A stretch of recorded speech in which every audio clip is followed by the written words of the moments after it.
Okay, thank you so much, Charlie. And thank you all for being here. My name is Hong Li. I teach Chinese at Emory University in the United States. And my topic is implementing critical content-based instruction in Chinese language classroom. Clearly, this has nothing to do with arts, so I'll try to be brief and give more time to the arts. Okay. So there are three parts in my presentation. Part one is an introduction to critical content-based instruction. Part two will just discuss how I implement it in my advanced Chinese language class. And part three is reflection. So what is critical content-based instruction? We need to start with content-based instruction, which is the integration of particular content with language teaching aims, the concurrent teaching of academic matters and the second language skills. This method has been used quite widely in second language acquisition, second language classrooms in the United States in recent decades. Building upon CBI's potential for forging connectedness between language education and other academic fields, Sato proposes critical content-based instruction, CCBI, as the future direction for CBI curriculum and practices. CCBI integrates critical perspectives or critical pedagogy into CBI.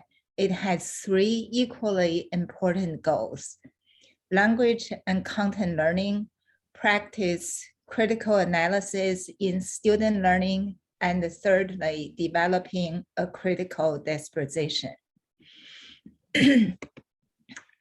So why do we need to incorporate CCBI in second language acquisition? For one thing, it is time to move away from the 4F approach to integrate culture into the teaching of languages. So 4F refers to food, fashion, folklore, and, and the festivals.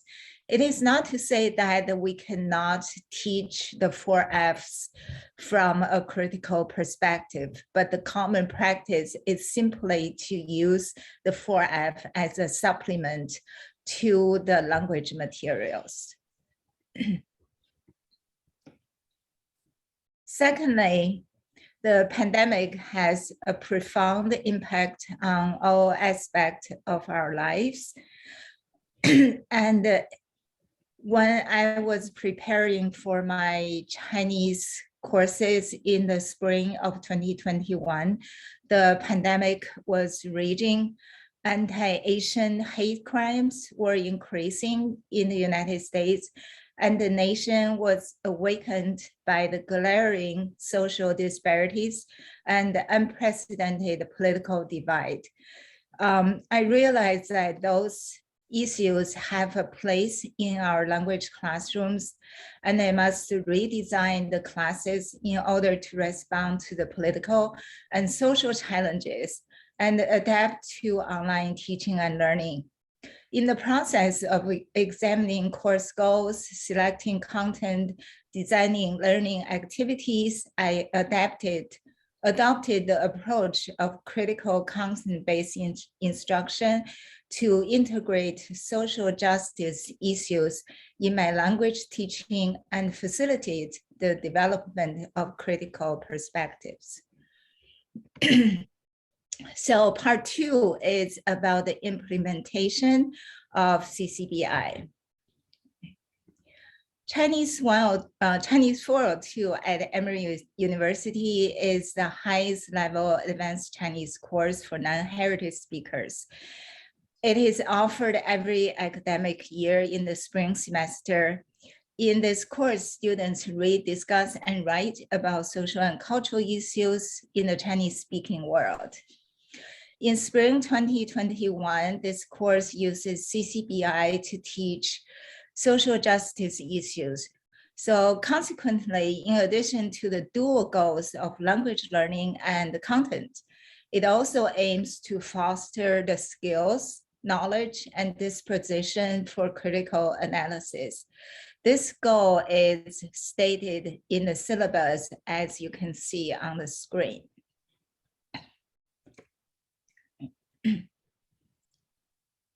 And my approach to teaching CCBI includes two different ways. Number one is to use authentic text, which represent real struggles by real people in real relations in real communities. And then number two is to utilize critical pedagogy in the CCBI classroom, which further is divided into two methods. One is to create dialogic engagement with authentic text. Another is to active critical thinking. So I will provide some details in the following slides. So this slide shows the shows the 4 units in Chinese 402. So after defining the learning outcomes, the next step in the process is to select and develop learning materials that align with the outcomes. Since the pandemic began in early 2020, China has been under the spotlight around the world, as the pandemic and its various politically charged names, such as Kung flu and China virus, spread to all continents.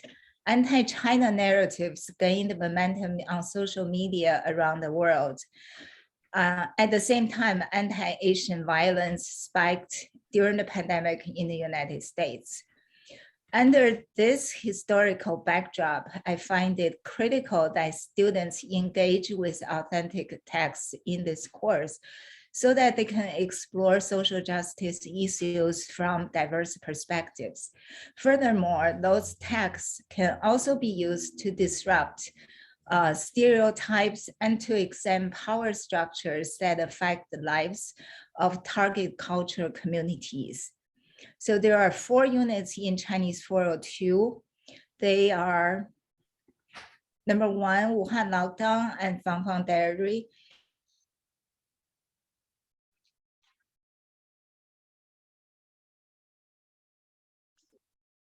I think we might have a freeze there, or perhaps even a dropout.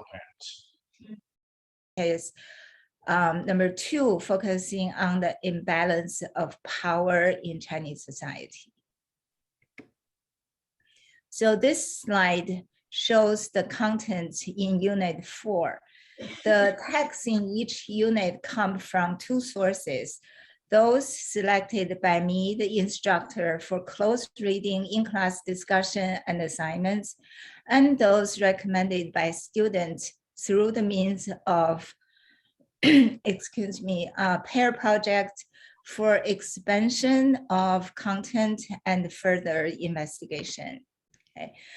And this slide shows the specific one, what is in the specific lesson.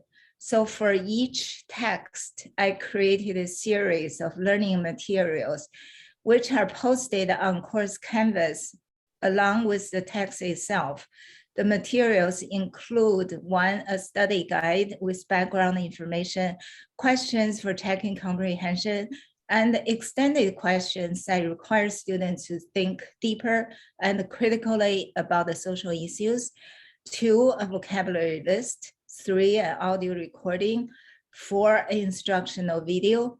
5, preview assignment and other assignments. The preview assignment aimed to check students' comprehension of the text and get them to think about the issues from different perspectives. So now we are moving on to another methodology I've been implementing, which is to utilize critical pedagogy in the classroom. I will discuss some details in this slide. So in Chinese 402, I aim to students to think critically about the social issues, analyze them from multiple perspectives, and create opportunities for critical and dialogical engagement with authentic text. Each lesson begins with asynchronous self-learning. Students were responsible for reading and viewing the assignments, the assigned text before the class meets synchronously. They also complete the preview assignment on VoiceThread video by answering the questions that check their basic comprehension of the text and prepare for a vocabulary quiz. When they log on to join the synchronous classes, they are familiar with the text and have considered the extended questions in the study guide, and therefore they're ready to engage in critical analysis with their peers. During synchronous classes, I often use the method that is called TQE. T stands for thoughts, Q stands for lingering questions, and E, epiphanies. So this method really helps teachers to critically engage students with the text. What they do is that they first work in breakout rooms to each share their own TQEs and select 2 TQEs that they can put on the Google Slides. And then when the class come back, as a whole class, we can engage in discussion of the questions, lingering questions, thoughts, as well as epiphanies that the students have shared in the breakout rooms. Another strategy that worked to broaden students' experiences and perspectives is to enable conversations with native speakers of Chinese who join us online from cities in China, such as Beijing, Xi'an, and other places. For example, in Unit 1, an owner of a travel agency in China and a teacher of Chinese as a second language told us about the impact of COVID-19 on their lives and their professions. We learned that the travel agency remained closed since the beginning of the pandemic as China continues to keep its borders closed.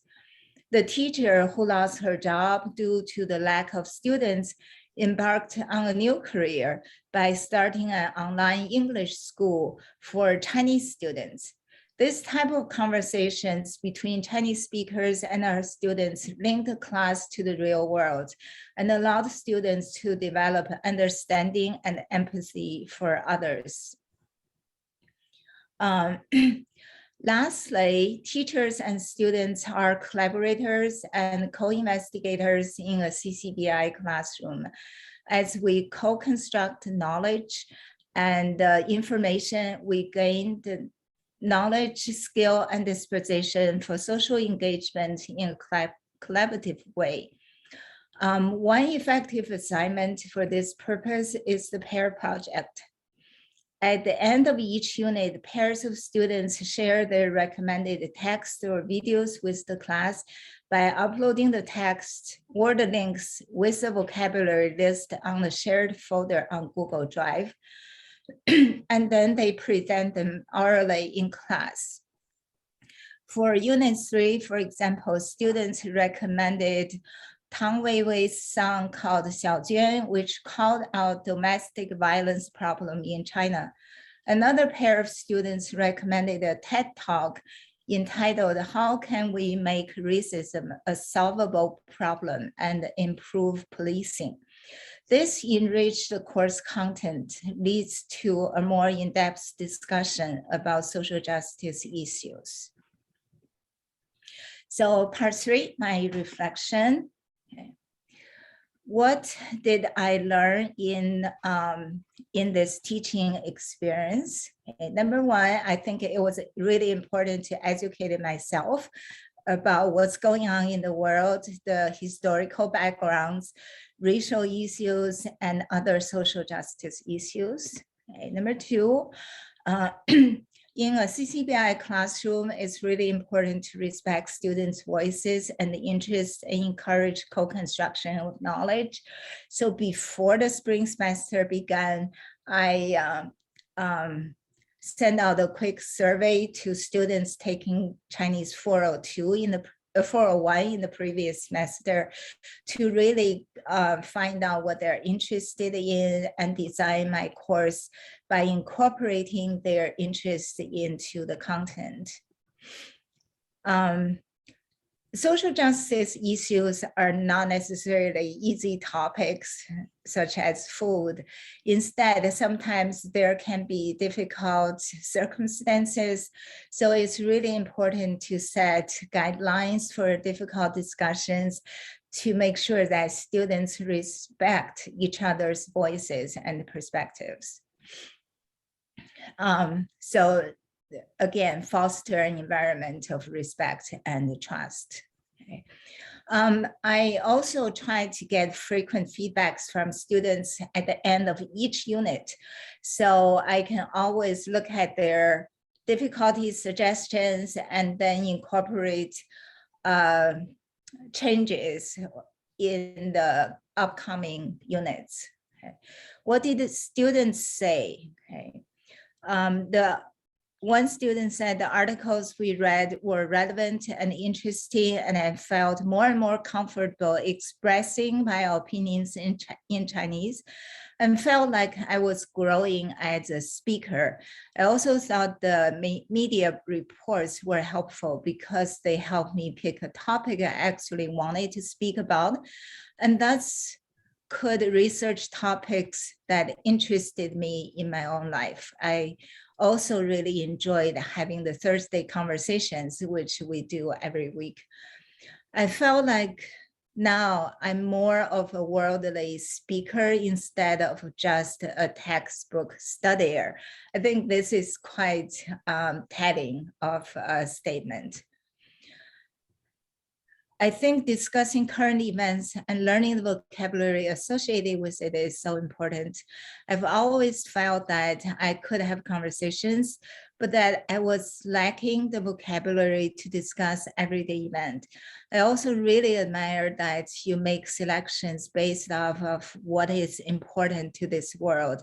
I find it to enhance my perspective of my surroundings, and it is wonderful to be accomplishing this through a foreign language. So those are some of the feedbacks from the students. What are some of the challenges? One is the need to balance language learning and the content in the course. So what I was trying, in order to focus on language learning, I produced the instructional videos for each of the texts. I specifically have assignments that aim to improve students' language skills. And I also have frequent Q&A sessions with them just to ensure they're learning the language while learning the content. The assessment, different assessment method can be challenging as well. The instructor need to pay attention to all of the goals or the learning outcomes of the course. There needs to be assessment to assess language acquisition, content acquisition, as well as critical thinking development.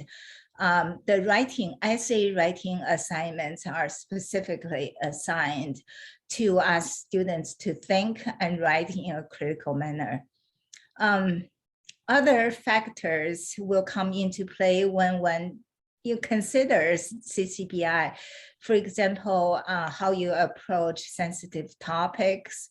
And there might be limit in the curriculum. If the curriculum is entirely set by the school, the instructors might not have the flexibility of incorporating CCBI or social issues in there. And time is also a factor, right? Sometimes we just don't have the time to find the texts and design the whole course or even the whole lesson on it. So I think everyone need to consider their own situation when it comes to CCBI. So those are the references, and I want to thank everyone for listening.